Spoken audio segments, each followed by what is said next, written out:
இன்றைக்கி full day vlog தான் இந்த வீடியோவில் பார்க்க போகிறோம். இன்றைக்கி வந்து சண்டே காலையில் எழுந்து கொஞ்சம் நேரம் ரெஃப்ரெஷ் ஆகிட்டு அப்புறம் மீன் வாங்கிட்டு வந்துடலாம் அப்படின்ட்டு போயிருந்தோம். வீக் டேஸில் போகிறதுக்கு வந்து டைம் கிடைக்க மாட்டேங்குது. அவங்க வந்து வேலைக்கு போகிறதுனால நானுமே ஒர்க் பண்ணுறதுனால அந்த டைம் வந்து சண்டேவில் போயிட்டு வந்துடலாம் அப்படின்னு மீன் வாங்கி ரொம்ப நாள் ஆகுது. இங்கே வந்து நம்ம 15 டேஸ் ஆகுது. அதுக்கு முன்னாடி மீன் எப்போ வாங்கினன்றதே எனக்கு மறந்துடுச்சு. இங்கே வந்து மீன் வாங்கி சாப்பிட்றதுனால லோக்கலில் வாங்குகிற மீன் வந்து எனக்கு அவ்வளோ ஃப்ரெஷ்ஷாக இல்லாதனால பிடிக்க மாட்டேங்குது. சரி, மந்த்லி ஒன்ஸ் ஆர் ட்வைஸ் வாங்கினாலும் இங்கே வந்து இந்த மாதிரி ஃப்ரெஷ்ஷாக வாங்கிட்டு போயிடலாம் அப்படின்றதுனால இன்றைக்கி சண்டே போயிட்டு வாங்கிட்டு வந்துடலான்ட்டு அவங்களுமே சொல்லியிருந்தாங்க. அதனால் காலையிலே கிளம்பி பீச் பக்கம் போயிருந்தோம். இது எந்த ஏரியான்றதுலாம் எனக்கு கரெக்டாக தெரியல, ஏன்னா அவங்களுக்கு தான் தெரியும். இங்கே போனால் இன்றைக்கி சண்டேன்றதுனால செம கூட்டம். நம்ம இந்த இடத்துல வந்து இவ்வளோ கூட்டத்தை இத்தனை நாள் நான் பார்த்ததில்ல. ஏன்னா யூஸ்வலாக வீக் டேஸில் போவோம், கொஞ்சம் கூட்டம் கம்மியாக தான் இருக்கும். ரேட் வந்து நம்ம கேட்குற ரேட்டுக்கு கொடுப்பாங்க, நிறைய எக்ஸ்ட்ராவும் போடுவாங்க. பட் இன்றைக்கி கூட்டம் நிறையா இருந்தனால அவங்க சொல்கிற ரேட்டுக்கு தான் வாங்குற மாதிரி இருந்துச்சு. எக்ஸ்ட்ராவும் எதுவுமே போடல. மீன் வரத்துமே கம்மின்னு சொல்லியிருந்தாங்க. மீனெல்லாம் ரொம்ப ரேட் அதிகமாக தான் இருந்தது. யூஸ்வலாக இவ்வளோ நண்டு நாங்கள் 100 ரூபாய்க்கு வாங்கிட்டு வருவோம். இன்றைக்கி வந்து 200 ரூபான்னு சொல்லியிருந்தாங்க. ஆனால் எல்லாமே உயிரோட இருந்தது. எல்லா நண்டுமே உயிரோடவே இருந்துச்சு. அப்படியே பார்க்குறதுக்கு நான் உங்களுக்கு காமிக்கிற பாருங்கள். நான் எடுத்துகிட்டு வந்து வீட்டில் வச்சு ரொம்ப நேரத்துக்கு எல்லாமே உயிரோடவே இருந்துச்சு. எனக்கு க்ளீன் பண்ணுறதுக்கு கொஞ்சம் கஷ்டமாக தான் இருந்தது. ஃபஸ்ட்டு அந்த கொடுக்கெல்லாம் உடச்சி தனியாக போட்டுட்டு அதுக்கப்புறமா தான் க்ளீன் பண்ணேன். அப்புறம் நண்டு தான் வாங்கியிருந்தோம் ஃபஸ்ட்டு போனோன்னே. ஏன்னா இவங்களுக்கு ஃபேவரட் வந்து நண்டு, அதனால் அதை ஃபஸ்ட்டு வாங்கிட்டு சங்கரா மீன் ஏதாவது வாங்கலான்னு போய் பார்த்தோன்னா மீன் வந்து கிலோ 500 600 அப்படின்னு சொல்கிறாங்க. ரொம்ப ரேட் அதிகமாக இருந்துச்சு. எல்லாமே வலையிலேருந்து எடுத்துகிட்டு வந்து அப்போ தான் பிரிச்சிட்டு இருந்தாங்க. ஸோ சங்கரா மீன் வாங்கலை, கலந்த மீன் மாதிரி ஒரு 100 ரூபாய்க்கு அது மட்டும் வாங்கிட்டு இவ்வளோ திரும்ப வாங்கிட்டு அப்படியே வந்தாச்சு. அங்கேருந்து வரதுக்கு மணி 8:30க்கு மேலே ஆயிடுச்சு. சரி, இதுக்கப்புறம் போயிட்டு டிஃபன் பண்ணிகிட்டு இருக்க முடியாது. பசங்களும் அவங்க ஆயா வீட்டில் இருந்தாங்களா.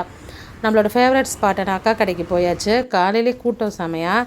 சரி அப்படின்னு சொல்லிட்டு என்னோடய ஃபேவரட்டான 4 இட்லி 2 வடை, அதில் அந்த எல்லா சட்னி, அதாவது கார சட்னி, தேங்காய் சட்னி, சாம்பார் எல்லாமே இருக்கும். 3த்தையும் குழப்பி ஒரு மிக்ஸ் அடிச்சுன்னா சூப்பராக இருக்கும்.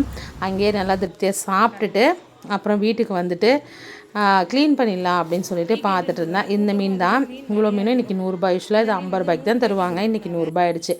சட்டியில் கொட்டும் போதே பால்காரங்க வந்துட்டாங்க.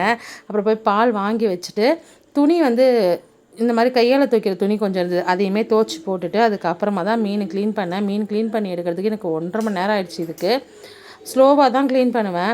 அது இல்லாமல் இதில் இந்த கிளி மீன் ஒரு 4-5 இருந்தது. அது தோல் உரிக்கிறதுக்கு எனக்கு டைம் ஆகிடுச்சு. அப்புறம் எடுத்து வச்சுட்டு சாதத்துக்கு ஒலையை போட்டுட்டு ஃபஸ்ட்டு நண்டு கிரேவி வச்சிடலாம் அப்படின்னு சொல்லிட்டு, கிரேவி என்னோடய ஸ்டைலில் நான் எப்படி வைக்கிறேன் அப்படின்றத நான் இந்த வீடியோவில் உங்களுக்கு ஷேர் பண்ணுறேன்.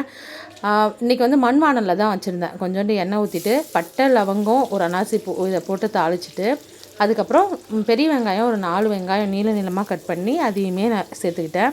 அப்புறம் ஒரு 2 தக்காளி, பெரிய தக்காளி, அதையுமே நீளமாக கட் பண்ணி அதையுமே சேர்த்துக்கிட்டு நல்லா வதக்கி எடுத்துக்கிட்டேன். அது வதங்குற கேப்பில் மீன் வறுக்கிறதுக்கு மசாலா போட்டுக்கிட்டேன்.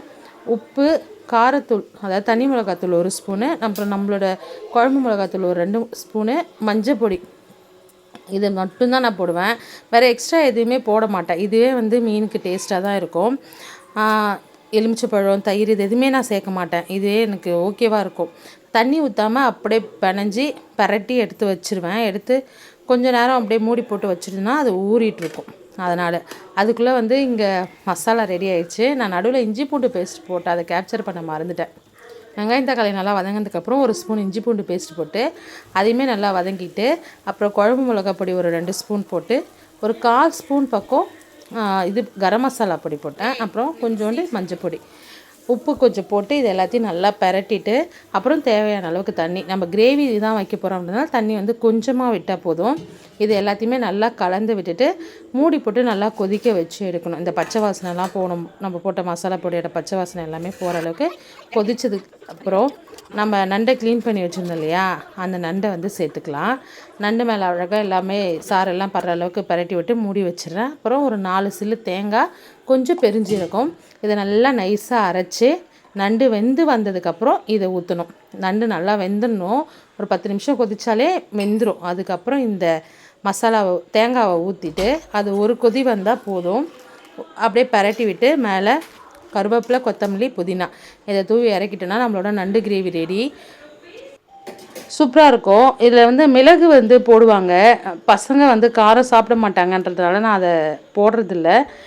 இதுவுமே நல்லா தான் இருக்கும், சளிக்கெலாம் ரொம்ப நல்லாயிருக்கும். நண்டு கிரேவி ரெடி பண்ணிவிட்டு அதுக்கப்புறம் மீன் குழம்பு ஒரு பக்கம் வைக்க ஆரம்பிச்சிட்டேன். சின்ன வெங்காயம் பூண்டெல்லாம் போட்டு ரசமுமே கூட்டி வச்சுட்டேன். ரசம் தாளித்து இறக்குறதுக்கப்புறம் மீன் வறுக்கிறதுக்கு போட்டுட்டேன். எல்லா மீனுமே கலந்து இருந்தது.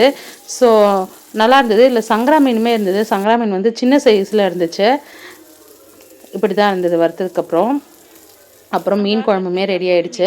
கத்திரிக்காய் மாங்காய் போட்டு இன்றைக்கி மீன் குழம்பு வச்சுருந்தேன். ஏன்னா கலந்த மீனுக்கு கத்திரிக்காய் மாங்காய் போட்டு வச்சா சூப்பராக இருக்கும். அப்படியே இலை கட் பண்ணி எல்லாருமே சாப்பிட்டுட்டு ஒரு தூக்கத்தை போட்டால் ஈவினிங் நம்ம வீட்டுக்கு கெஸ்ட்டு வந்திருக்காங்க. ஹாய் ஃப்ரெண்ட்ஸ் சொல்கிறாங்க பாருங்கள். வீட்டுக்கு பால் கச்சுறப்ப வரல அப்படி சொல்லிட்டு இன்றைக்கி வீட்டுக்கு பார்த்துட்டு போகலாம் அப்படின்ட்டு வந்திருந்தாங்க. அவங்களுக்கு வந்து சின்னதாக ஒரு ஸ்நாக்ஸ் ரெடி பண்ணியிருந்தேன். முருங்கைக்கீரை வச்சு தான் முருங்கைக்கீரை போண்டா செஞ்சுருந்தேன்.